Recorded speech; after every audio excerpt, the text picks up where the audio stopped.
والصلاة والسلام على أشرف الأنبياء والمرسلين وعلى آله وأصحابه أجمعين. قال الله تبارك وتعالى في القرآن المجيد والفرقان الحميد. بسم الله الرحمن الرحيم. ربنا آتنا في الدنيا حسنة وفي الآخرة حسنة وقنا عذاب النار. صدق الله العظيم. إن الله وملائكته يصلون على النبي يا أيها الذين آمنوا صلوا عليه وسلموا تسليما. اللهم صل على سيدنا ومولانا محمد وعلى آل سيدنا ومولانا محمد وبارك وسلم وصلي عليه. الصلاة والسلام عليك يا سيدي يا رسول الله وعلى آلك واصحابك يا سيدي يا حبيب الله. بعد از حمد و صلاة معزز محترم حاضرین و سامعین، بالخصوص اسٹیج پر جلوہ گر قبلہ مفتی صاحب زیدہ مجدہ، دیگر مہمانان گرامی، منتظمین محفل، السلام علیکم ورحمۃ اللہ وبرکاتہ. قرآن مجید فرقان حمید سے بابرکت کلمات کی تلاوت کی، چند لمحوں کی گفتگو اختصار کے ساتھ آپ کے گوش گزار کر کے اپنی معروضات کو سمیٹوں گا. اللہ تبارک و تعالی حق بات کہنے کی، سننے کی اور اس پہ عمل کی توفیق نصیب فرمائے. ایک یہ دنیا ہے جس کے اندر ہم جی رہے ہیں، اور ایک دنیا مرنے کے بعد شروع ہوتی ہے. ہمارا دین ہمیں اس بات کی تلقین کرتا ہے کہ آپ اس دنیا کو بھی اچھا گزاریں اور آنے والی جو زندگی ہے اس کو بھی بہتر کرنے کی کوشش کریں. یہ دنیا اللہ سے اچھی طلب کرے، آخرت بھی اللہ سے اچھی طلب کرے. حضور علیہ الصلوۃ والسلام تشریف فرما تھے. ایک شخص بارگاہ رسالت مآب صلی اللہ علیہ وسلم میں آیا تو اس کا وجود انتہائی کمزور تھا. تو حضور نے دیکھ کے فرمایا، جوان تجھے کوئی بیماری لگی ہے؟ اس نے عرض کی، حضور میں نے اللہ سے دعا کی تھی کہ جتنی مصیبتیں، بیماریاں، دکھ، تکالیف دینی ہیں مجھے دنیا میں دے دے، لیکن آخرت میں مجھے کوئی تکلیف نہ دینا. تو اللہ نے میری دعا قبول کر لی، اور دنیا میں مجھے اتنی بیماریاں لگیں، اتنی پریشانیاں، مصیبتیں آئیں کہ میرا وجود کمزور ہو گیا. اب بظاہر تو بڑی اچھی دعا تھی کہ آخرت میں کوئی تکلیف نہ ہو، دنیا میں جتنی آ جائیں،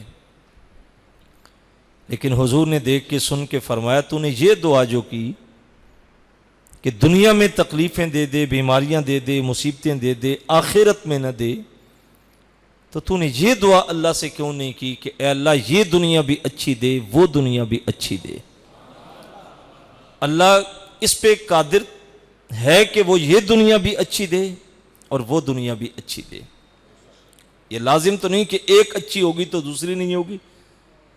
ہاں یہ ہے کہ اگر کبھی زندگی میں ایسا موقع آ جائے کہ دنیا اور آخرت میں سے کسی ایک کو رکھنا پڑے اور ایک کو ترک کرنا پڑے، تو پھر مومن دنیا کے اوپر آخرت کو ترجیح دیتا ہے، کیونکہ یہ دنیا عارضی ہے، کچھ سالوں کی ہے، اس نے ختم ہو جانا ہے۔ ہماری نگاہوں کے سامنے روز کئی جنازے اٹھتے ہیں، کتنے لوگ ہیں جو روز جاتے وقت ہمارے کندھوں پہ سوار ہو کے ہمیں بتاتے ہیں کہ آج میں جا رہا ہوں اور کل کو تمہیں بھی آنا پڑے گا۔ کتنے جنازے ہیں جو جنازگاہوں میں پڑے ہمیں آواز دیتے ہیں کہ میرے لیے صفیں بنانے والے مت بھولنا کہ ایک دن لوگ اسی جگہ پہ تمہارے لیے بھی صفیں بنائیں گے۔ تدفین کرتے کتنی آوازیں آتی ہیں کہ مجھ پہ مٹی انڈیلنے والے اس بات کو یاد رکھنا کہ ایک دن لوگ اسی مٹی میں تجھے بھی دفن کر کے جائیں گے۔ یہ دنیا کی زندگی جو دی گئی اس کو اچھا گزارے۔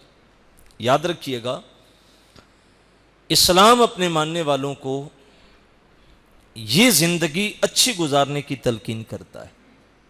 آپ لباس اچھا پہنیں، آپ گھر اچھا بنائیں، آپ غذا اچھی دیں، آپ گاڑی اچھی رکھیں۔ اسلام منع نہیں کرتا کہ آپ بالکل دنیا کو چھوڑ دیں، آپ اچھی زندگی گزاریں، بلکہ یہاں تک فرمایا گیا کہ جس کو اللہ تبارک و تعالی سواری اچھی دے دے، گھر کشادہ دے دے اور اس کو نیک بیوی دے دے، فرمایا یہ دنیا میں خوش بختی کی علامتیں۔ ان چیزوں کی نفی نہیں کی گئی۔ اگر دولت جمع کرنا برا ہوتا، کاروبار کو وسعت دینا برا ہوتا، تجارت کرنا برا ہوتا، تو کیا اسلام ارکان خمسہ میں زکوٰۃ کو شامل کرتا؟ جس کے پاس کچھ نہیں ہے اس پہ تو زکوٰۃ ہے ہی نہیں۔ زکوٰۃ تو ہے ہی اس کے اوپر، جس کے پاس مال پڑا ہے نصاب کے مطابق ہے، سال گزر رہا ہے، اس پہ زکوٰۃ فرض ہے۔ اگر ضرورت سے زائد مال جمع کرنا ممنوع ہوتا تو اسلام صدقہ و خیرات کی تلقین نہ کرتا، صدقہ و خیرات پہ اجر کی بشارت نہ دیتا۔ تو ان چیزوں کی نفی نہیں کی گئی، بلکہ ہمیں محنت کرنے کی تلقین کی گئی۔ یہ جو مانگنے والا سسٹم ہے نا، اچھا خاصا جوان ہے، گلے میں 10-12 تسبیحیں ڈال لی، 2-4 قسم کے جھگے پہن لیے کپڑے اور لمبے لمبے بال رکھ لیے اور جو ہے وہ گلیوں میں مانگتا پھر رہا ہے، اسلام اس کی تعلیم نہیں دیتا۔ حضور علیہ السلام کی بارگاہ میں ایک شخص سوال کرتا ہے تو حضور فرمایا تو اچھا خاصا صحت مند ہے، سوال کر رہا ہے؟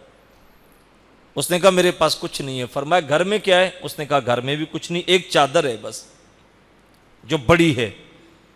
تو حضور فرمایا جاؤ چادر لے کے آؤ۔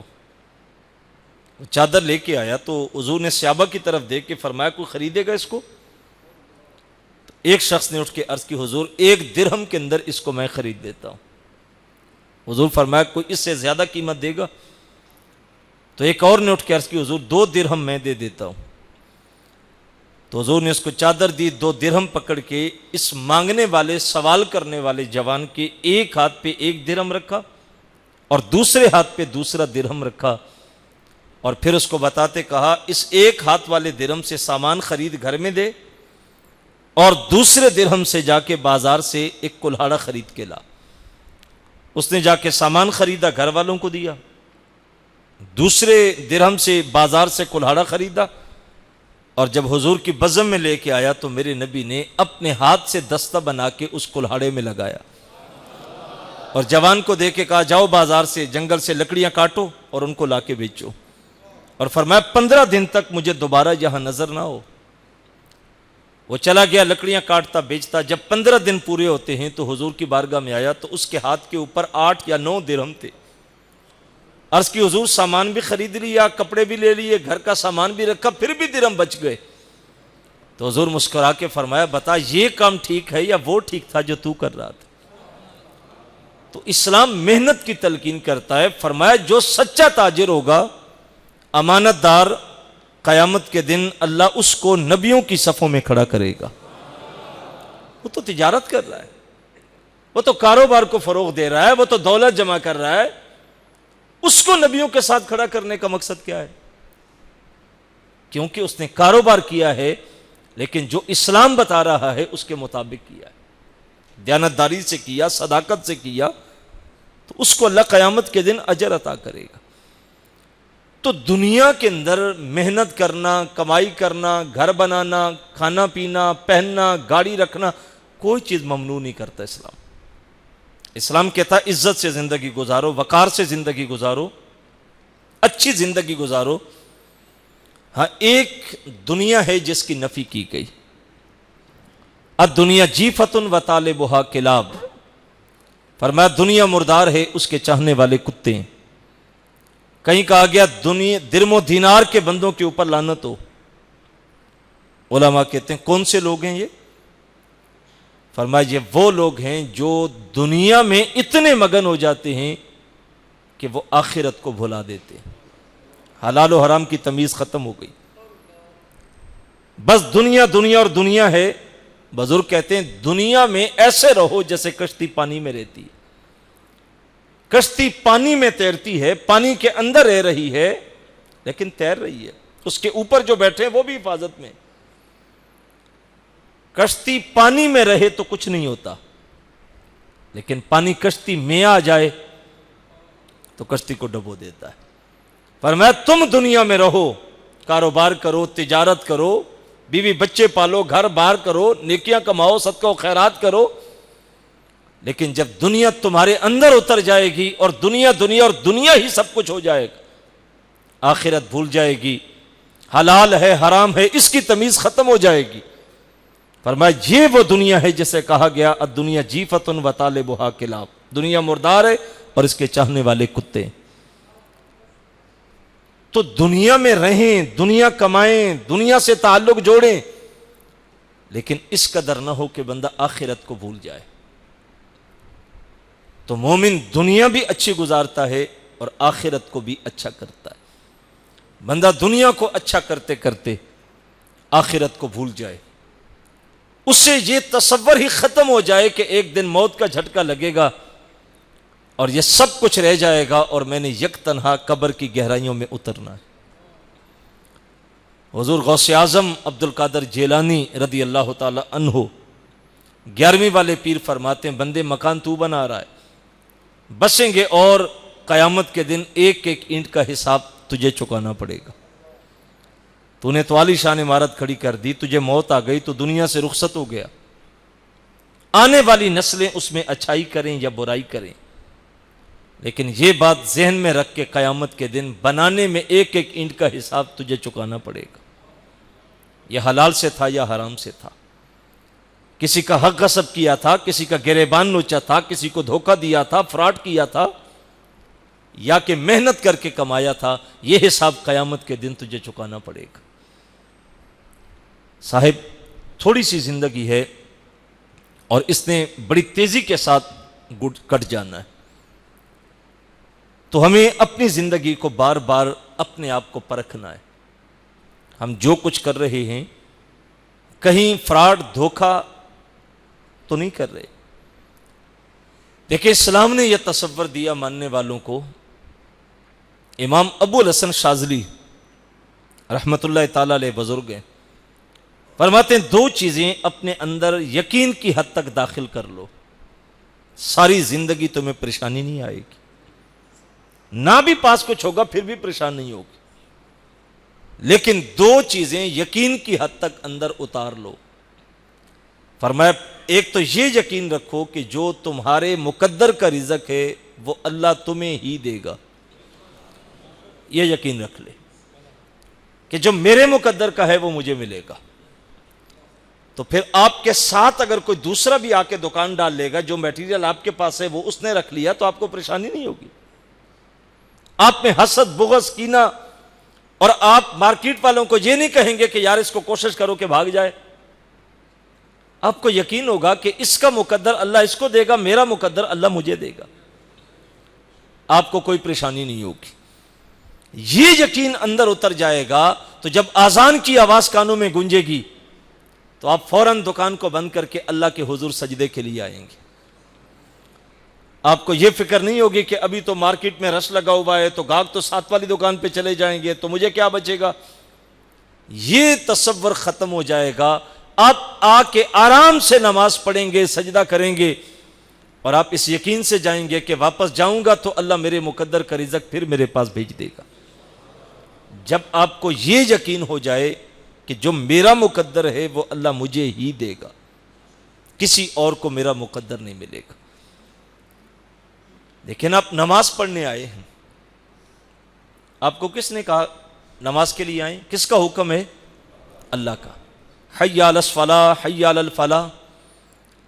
اور آپ نماز پڑھتے پڑھتے بھی سوچ میں ہیں کہ دکان ساتھ والا گاہک ادھر چلا گیا تو کتنے بچیں گے، تو کیا بنے گا؟ نہیں۔ میرے استاد گرامی عالمی مبلغ اسلام پیرزادہ محمد رضا ثاقب مصطفی صاحب بڑی خوبصورت ایک مثال دیتے ہیں۔ آپ فرماتے ہیں کہ گیٹ کے اوپر چوکیدار ہوتا ہے، جب اس کو اندر سے آفس سے مالک آواز دیتا ہے کہ ادھر آؤ بات سنو، اور وہ پاس چلا گیا تو مالک اپنے کام میں مصروف ہے تو اس کو کہا بیٹھ جاؤ۔ وہ بیٹھا، وہ کام کرتے کرتے فون سنتے سنتے اس کو آدھا گھنٹہ پونا گھنٹہ گزر گیا۔ تو یہ جو چوکیدار گیٹ چھوڑ کے آیا ہے، اس کو گیٹ چھوڑنے کی فکر ہوگی کہ میری ڈیوٹی تو وہاں لگی ہے، مجھے یہاں بٹھا دیا گیا؟ اسے پریشانی نہیں ہوگی۔ اس کو پتا ہے کہ جس نے مہینے کے بعد مجھے تنخواہ دینی ہے اسی نے مجھے بلایا ہے، تو میں وہاں رہوں یا یہاں رہوں میری ڈیوٹی چل رہی ہے۔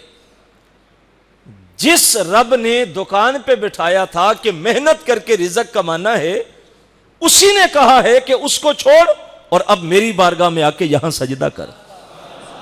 یہاں سجدہ کرتے دقت نہیں ہوگی، کیونکہ جس رب نے وہاں رزق دینا تھا اسی رب نے مجھے اب یہاں بٹھایا۔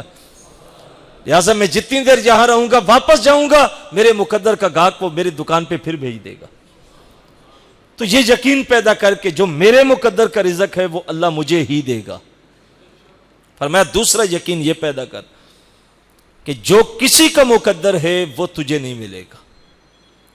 تو الٹی چھلانگے بھی لگا لے، دن رات بیٹھ کے لوگوں سے یہ ڈسکس کرتا رہے کہ یار پتہ نہیں یہ بندہ کس طرح اتنا اوپر چلا گیا، اس کے پاس دولت کہاں سے آ گئی، یہ میرا رشتہ دار ہے، اس نے 3 منزلہ مکان کیسے بنا لیا۔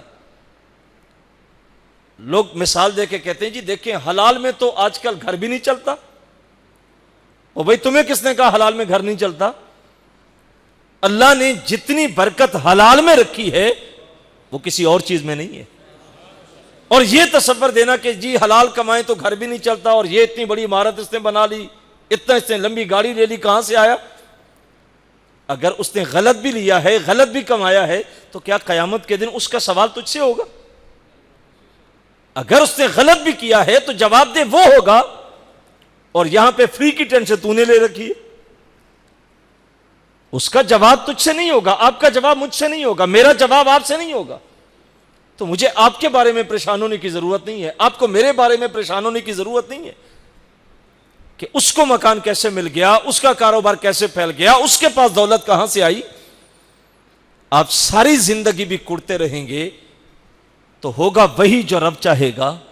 اس نے اس کے مقدر میں لکھا ہے تم ساری زندگی کڑتے رہو، اس میں سے ذرا تمہیں نہیں ملے گا کیونکہ وہ اس کا مقدر ہے۔ تو یہ یقین اپنی زندگی میں داخل کر لے تو کیا پھر 1.5 مرلے کے کچے مکان میں زندگی کا لطف نہیں آتا؟ پھر کچے گھر میں بھی خشک روٹی چبانے میں بھی زندگی کا لطف آتا ہے کہ جب میرا مالک اس پہ راضی ہے تو میں کیوں پریشان ہو جاؤں۔ بلکہ یہاں تک فرمایا گیا، حضرت علی المرتضیٰ رضی اللہ تعالی عنہ فرماتے ہیں کہ جو اللہ کے دیے گئے تھوڑے رزق پہ راضی ہو جائے کہ ٹھیک ہے جو رب نے مقدر میں لکھا تھا مل رہا ہے، اللہ کا شکر ہے۔ فرمایا جب قیامت کے دن اللہ کے سامنے جائے گا، اس کے اعمال تھوڑے ہوں گے، تو اللہ پوچھے گا بندے تیرے اعمال تو تھوڑے؟ وہ کہے گا مالک بس بچے تھے، محنت کرتا تھا، جو ہو سکتا تھا میں کرتا رہا۔ تو اللہ تبارک و تعالیٰ فرمائے گا بندے میں نے دنیا میں تجھے رزق تھوڑا دیا تھا، تیرے بچے بھی تھے، بیماریاں بھی تھی، اسکول کی فیسیں بھی تھی، رشتہ داریاں بھی تھی، غمی خوشیاں بھی تھی، اکثر تنگ رہتا تھا تو، لیکن تو بندہ ہو کے پھر بھی مجھ پہ راضی رہا کہ جو اس نے دے دیا ہے وہ ٹھیک ہے۔ تو کہے گا مالک تو میرا خالق تھا، میں نے تیری رضا پہ راضی رہنا تھا۔ تو اللہ تبارک و تعالیٰ فرمائے گا اگر تو بندہ ہو کے ضرورت کے باوجود میرے تھوڑے دیے رزق پہ راضی تھا تو میں آج تیرا خالق تیرے تھوڑے عملوں پہ راضی ہوتا ہوں، کیونکہ تجھے تو ضرورت تھی، مجھے تو ضرورت بھی نہیں ہے، تو محتاج تھا اور مجھے ضرورت بھی نہیں، تو میں آج تیرے تھوڑے عملوں پہ راضی ہوتا ہوں۔ تو دو چیزیں دی گئیں، دنیا میں رہیں ضرور، دنیا کمائیں ضرور، لیکن اس حد کو پھلانگ دینا کہ یہ حلال ہے یا حرام ہے، یہ وہ دنیا ہے جو انسان کو برباد کر دیتی۔ ناپ تول میں کمی، ملاوٹ، جھوٹی قسمیں، یہ جو کچھ اس وقت ہو رہا ہے، کیا یہ اللہ کی ذات پہ یقین کے خلاف نہیں ہے جو ہم کر رہے ہیں؟ تو دنیا کو اچھا کریں، لیکن ایک بات ضرور یاد رکھیں کہ دنیا کے ساتھ ساتھ آخرت پہ بھی نظر رکھیں، کہیں ساری توجہ دنیا پہ نہ ہو جائے کہ آپ ساری زندگی کام کو بڑھاتے رہے، یہاں فیکٹری لگائی تو وہاں کیسے لگاؤں گا، اس ٹاؤن میں مکان بنایا تو اس ٹاؤن میں کیسے بناؤں گا، اس بچے کو کاروبار شروع کروا دیا تو اس کو باہر کیسے بھیجوں گا۔ آپ کی ساری توجہ کا مرکز دنیا نہ بنی رہے کہ آپ دنیا کے پیچھے بھاگتے بھاگتے موت کی وادی تک اتر گئے، پہنچ گئے، اور ایک لمحے کے لیے بھی نہیں سوچا کہ میرا کوئی خالق ہے، اس کے بھی میرے اوپر کچھ حقوق رکھے گئے۔ کیوں؟ دنیا کیا ہے؟ بل تؤثرون الحیات الدنیا والآخرۃ خیر وابقی۔ اللہ فرما رہا ہے تم دنیا کی زندگی کو ترجیح دیتے ہو جبکہ آخرت بہتر بھی ہے اور دائمی بھی ہے۔ یہ زندگی لمبی ہو جائے تو کتنی ہوگی؟ 100 سال ہو جائے گی، 1.25 سال ہو جائے گی، 150 سال ہو جائے گی، لمبی زندگی اتنی ہے۔ اور قیامت کا ایک دن جو پہلا دن ہوگا حشر کا، وہ کتنا ہوگا؟ 50,000 سال کا ایک دن ہے۔ تو بتائیے یہ 150 سالہ زندگی کی حیثیت 50,000 سال کے مقابلے میں کتنی ہے؟ اور وہ ایک دن ہے، اس کا آغاز ہے۔ آگے نہ ختم ہونے والی زندگی، نہ ختم ہونے والی نعمتیں۔ اللہ نے اتنا کچھ بنایا بندوں کے لیے، اور ہم اگر ساری زندگی توجہ صرف دنیا کے اوپر رکھ دیں گے تو پھر بتائیے گا آخرت کا ہمارا کیا بنے گا؟ آپ ضرور کریں، لیکن آخرت پہ نظر رکھیں کہ ایک ہمارے لیے آخرت بھی ہے، ایک گھر وہ بھی ہے۔ اس دنیا کو بہتر کرتے کرتے کہیں اس زندگی سے اپنے ہاتھ نہ دھو بیٹھے۔ لیکن انسان چونکہ اس وقت سمجھ آتی ہے جب آنکھ بند ہوتی ہے، اور بچپن میں بچہ ہوتا ہے نا، تو جب وہ تھوڑی سی ہوش سنبھالتا ہے تو اس کی کل کائنات چوسنی ہوتی ہے، اس کو ماں منہ میں چوسنی دے دیتی ہے تو وہ کھیلتا رہتا ہے، منہ سے گر جائے تو رونا شروع کر دیتا ہے، پھر پکڑانی پڑتی ہے، کوئی کھلونا دینا پڑتا ہے۔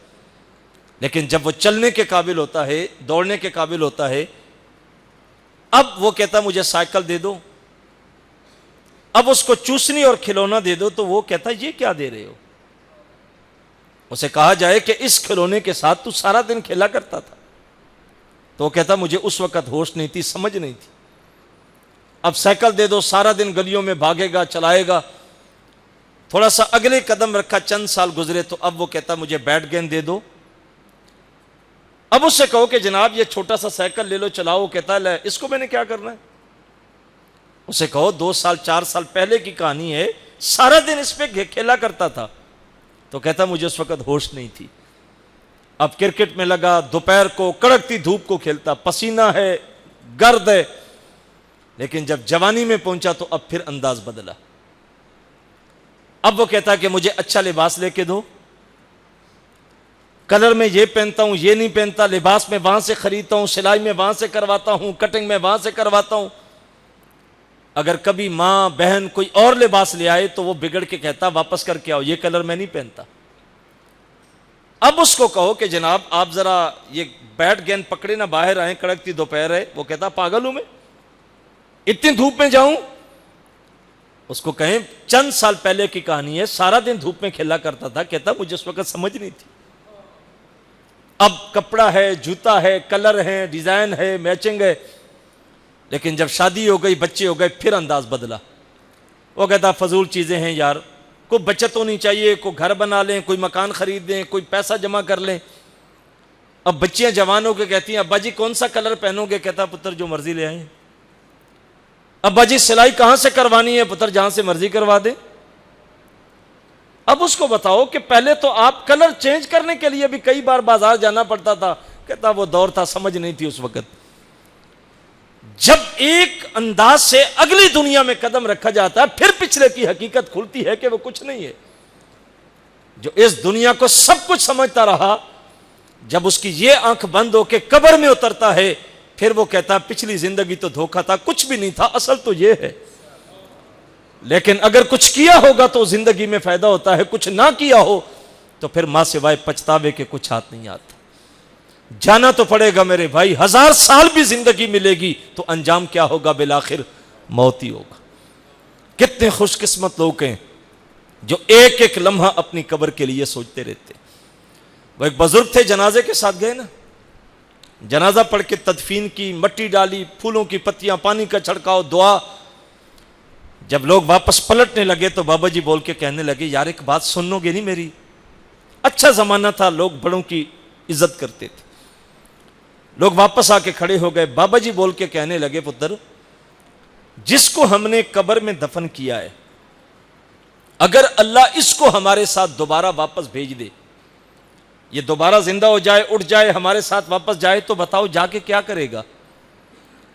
انہوں نے کہا حضور یہ واپس جائے گا تو ایک ایک لمحہ اللہ کے حضور سجدے میں، شکر میں، عبادت میں، اطاعت میں، کیونکہ اس نے مرحلے دیکھ لیے کہ روح کیسے نکلتی ہے، سختیاں کیسے ہوتی ہیں، کفن کیا ہوتا ہے، قبر کا اندھیرا کیا ہے، لہذا اب یہ جا کے ایک قدم بھی اللہ کی فرما برداری کے بغیر نہیں اٹھائے گا۔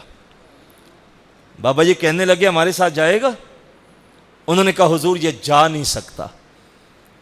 تو بابا جی بول کے کہنے لگے، پتر جو اس نے جا کے کرنا تھا اور نہیں کر پا رہا، کیا بہتر نہیں کہ ہم جا کے وہی شروع کر دیں؟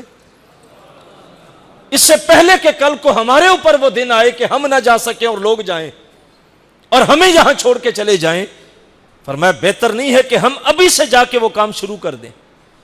اللہ کی فرما برداری والے، زندگی تیزی کے ساتھ کٹ رہی ہے، روز اڑتا ہوا سورج صبح نکلتا ہے، نصف النہار پہ آ کے چمکتا ہے اور عصر کے وقت زرد ہو کے ڈوب جاتا ہے اور پیغام دے کے جاتا، بندے تو دنیا میں آیا تھا، جوانی میں آ کے تو چمکے گا اور پھر عصر کے بعد تو بڑھاپے میں جا کے قبر میں اتر جائے گا۔ یہ کل زندگی، اس سے قبل کے وہ لمحے آ جائیں کہ ہم موت کی وادی میں اتر جائیں۔ قبر میں جا کے سوال ہوں گے نا، من ربوں کا، ما دینوں کا، من نبیوں کا، یا ما کنت تقول فی حق ھذا الرجل۔ ہمارے نبی کا کتنا کرم ہے کہ اس نے ہمیں قبر کا پیپر پہلے بتا دیا۔ اب اس سے نکما شاگرد کون ہے جس کو استاد پہلے بتا دے کہ یہ سوال آئیں گے اور وہ پھر بھی پاس نہ ہو سکے؟ اچھا پوچھا جائے گا من ربوں کا، رب کون ہے؟ بس اسی پہ ہم اختتام کرتے، میں بھی اور آپ بھی اپنے گریبان میں جھانکیں کہ کیا ہم اس سوال کا جواب قبر میں دے سکیں گے؟ یہ کہہ دینا کہ میں نے علماء سے سن رکھا ہے کہ اللہ ربی یہ جواب ہے، یہ تو مجھے زبانی آتا ہے، ایسے نہیں ہوگا، رٹے سے کام نہیں ہوگا۔ جیسے زندگی گزاری ہوگی عمل کے مطابق زبان پہ جواب جاری ہوگا۔ کیا ہم نے عمل سے ثابت کیا ہے کہ ہمارا اللہ خالق ہے؟ اگر یہ یقین ہے کہ وہ ہمارا خالق ہے، مالک ہے، تو پھر ڈنڈی مارتے بندے کو سمجھ ہونی چاہیے، 2 نمبر کام کرتے تصور ہونا چاہیے، جھوٹ بولتے تصور ہونا چاہیے، گناہ کرتے تصور ہونا چاہیے۔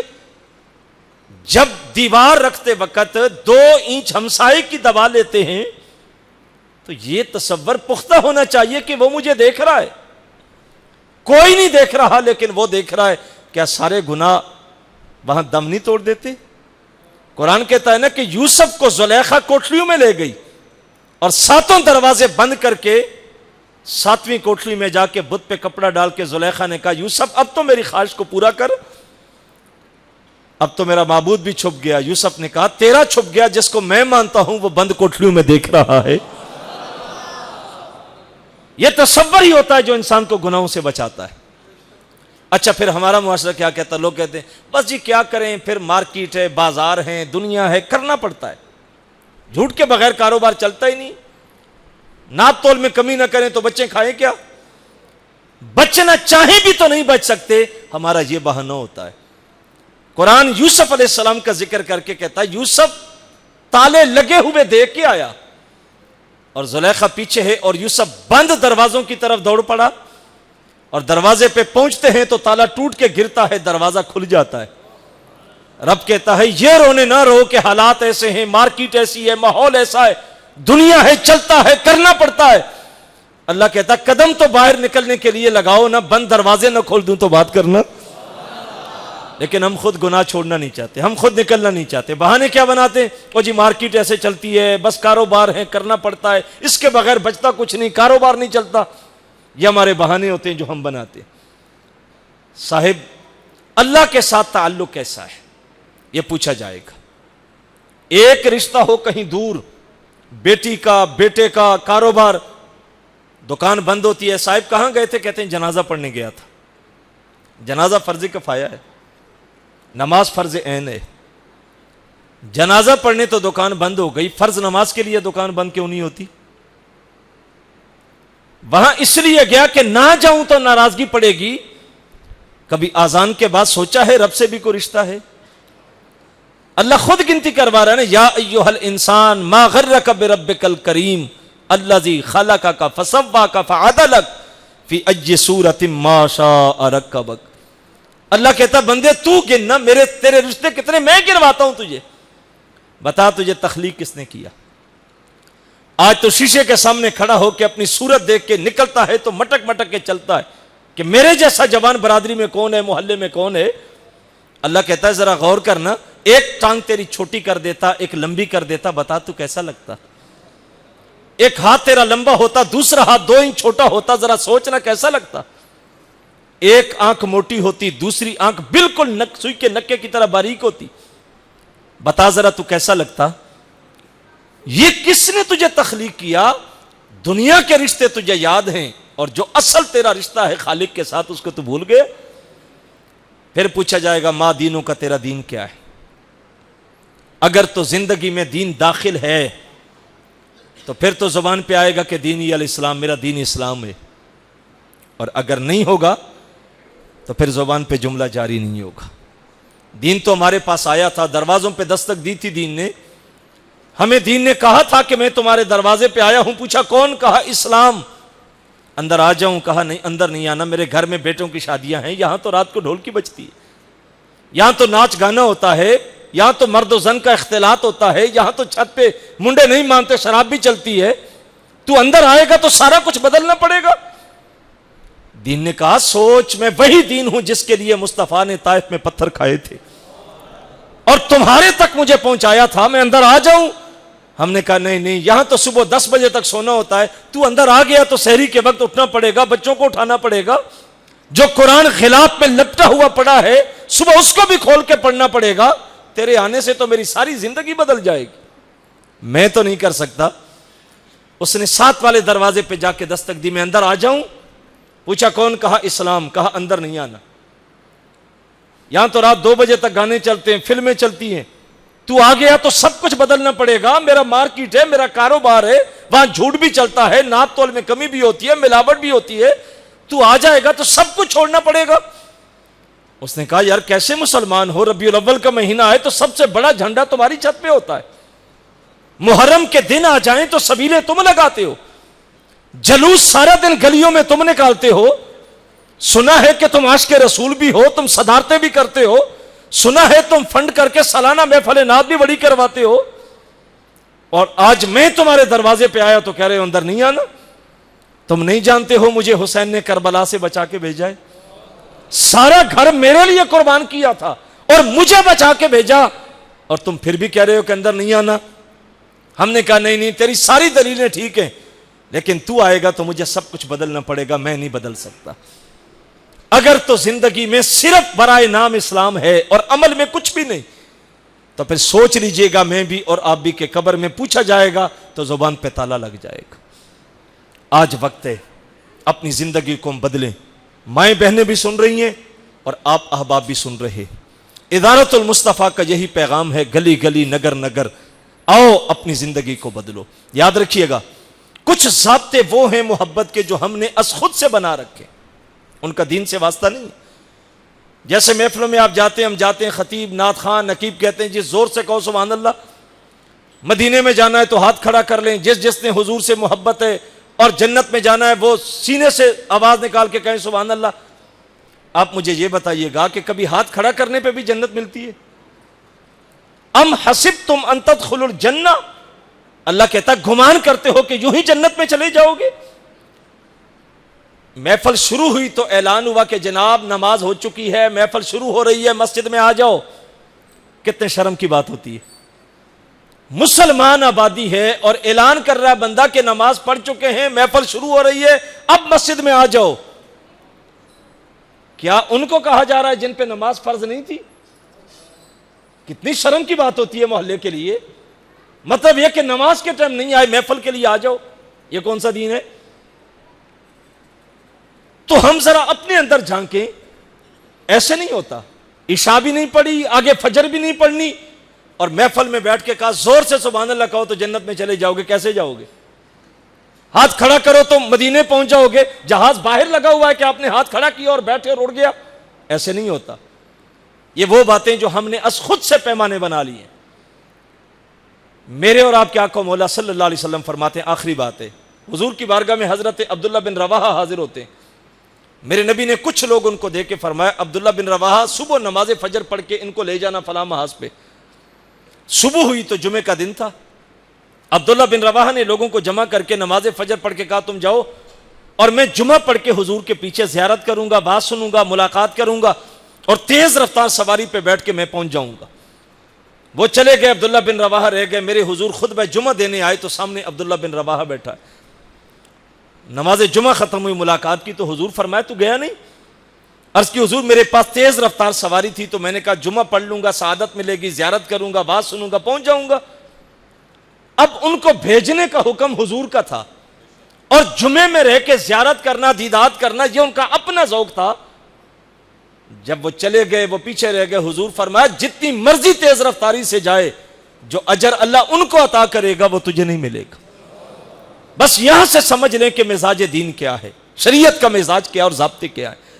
لہٰذا جو حضور نے کہا ہمیں ان پہ عمل کی تلقین ہے، اور ان پہ عمل کی طرف بڑھیں گے تبھی زندگی کے اندر نکھار پیدا ہوگا۔ ادارت المصطفیٰ، گلی گلی نگر نگر، وہ جو گجرانوالہ کی دھرتی سے 4 مرلے کی مسجد سے آواز اٹھی تھی، آج اللہ کی توفیق سے پوری دنیا کے گوشے گوشے میں پہنچ رہی ہے۔ سوشل میڈیا کے ذریعے دیکھ لیں، 3-4 منٹ کا میرے حضرت کا کلپ ہوتا ہے، لیکن وہ اندر ہلچل پیدا کر دیتا ہے۔ شاید کہ ہماری گھنٹوں کی گفتگو میں وہ اثر نہیں ہوتا جو حضرت کے 2-2.5 منٹ کے کلپ میں ہوتا ہے، اور آج پوری دنیا میں لوگ ان کو سن رہے ہیں۔ ہزاروں جوانوں کی جوانیوں میں تبدیلیاں آئی، گھروں کے نظام بدلے، لوگ دین کی قربتوں کی طرف آئے۔ وہ کسی نے کہا تھا کہ وہ اکیلا ہی چلا تھا جانب منزل، مگر لوگ ملتے گئے کارواں بنتا گیا۔ آپ کے شہر میں بھی وہ پیغام پہنچا ہے، الحمدللہ نوجوان محنت کر رہے ہیں، دروس قرآن کے حلقے لگ رہے ہیں۔ آپ بھی کوشش کریں، آپ خود بھی تعاون کریں جتنا کر سکتے ہیں، جس مد میں کر سکتے ہیں، اور اپنی نسلوں کا تعلق بھی جوڑیں، اپنے بچوں کا تعلق جوڑیں، زندگی کو بامقصد بنائیں۔ اس سے قبل کے زندگی اختتام کو پہنچے، اور موت کا جھٹکا سہ کے ہم قبر کی عطا گہرائیوں میں اتریں، اپنے لیے، اپنے آنے والی نسلوں کے لیے کچھ نہ کچھ اچھا کر کے جائیں۔ دیکھیں جب جنازہ اٹھتا ہے نا، آپ نے کبھی دیکھا ہو کسی جنازے پہ کھڑے ہو کے کسی عالم دین نے، کسی شخص نے بیان کرتے کہا ہو کہ جی اس بندے کے پاس گاڑیاں بہت بڑی بڑی تھی؟ حالانکہ ہوتی ہیں، ذکر نہیں ہوتا۔ کسی نے کہا ہو کہ جناب اس کے پاس اتنے مربع زمین تھی، ہوتی ہے، ذکر نہیں ہوتا۔ اس کا محل اتنا بڑا تھا، ہوتا ہے، ذکر نہیں ہوتا۔ جنازے پہ چارپائی پہ پڑے میت کے سامنے ذکر کس بات کا ہوتا ہے؟ یار بندہ بڑا نیک تھا، متقی تھا، نماز پڑھنے آتا تھا، مسجد میں جاتا تھا، خیرات کرتا تھا۔ مرنے کے بعد جس چیز کا ذکر ہوتا ہے وہ نیکی ہوتی ہے، لہٰذا اس کو جمع کریں جو آپ کے جانے کے بعد بھی لوگ اس کو یاد رکھیں، اس کا ذکر ہو، وہ کام آپ کو آئے، تو زندگی کو بامقصد بنائیں۔ اللہ کی بارگاہ میں دعا ہے اللہ مجھے اور آپ کو توفیق عمل دے۔